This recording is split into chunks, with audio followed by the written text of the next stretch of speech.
Amazing কি পরিমাণে আল্লাহ তাআলা যে আমাদেরকে ক্যাপাসিটি দিয়েছে, আমাদেরকে যে কত প্রিভিলেজ আল্লাহ তাআলা আমাদেরকে দিয়েছে আমরা জানিই না। আমরা আমাদের দেহে কত শক্তি সম্ভাবনা নিয়ে যে ঘুরে বেড়াই আমরা অনুধাবন করি না। এজন্য সময়গুলোর কাজে লাগাও। কিন্তু আফসোসের সাথে লক্ষ্য করা যাচ্ছে যুবকদের চরিত্রকে ধ্বংস করে দেওয়ার জন্য যে কয়েকটা হাতিয়ার আছে সবগুলো বাংলাদেশে আছে না নাই?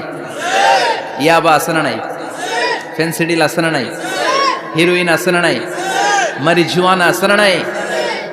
এই ফেন্সিডিল ইয়াবা আগে শুনতাম ইউনিভার্সিটির ছেলেরা খাইতো, এরপরে নাইমা আসলো কলেজে, এরপরে হাই স্কুলে, এখন প্রাইমারি ছেলেদের হাতেও ইয়াবা ঢুকছে। চিল্লা এখন ঠিক কিনা? দেশের যুব সমাজ আজকে কোথায়? পর্নোগ্রাফি, এক একটা মোবাইল এক একটা হিন্দি সিনেমার কারখানা। ইন্ডিয়ান নায়িকাদের কোমর দুলানো ডান্স আছে না নাই? স্মার্টফোন নিয়ে ছেলে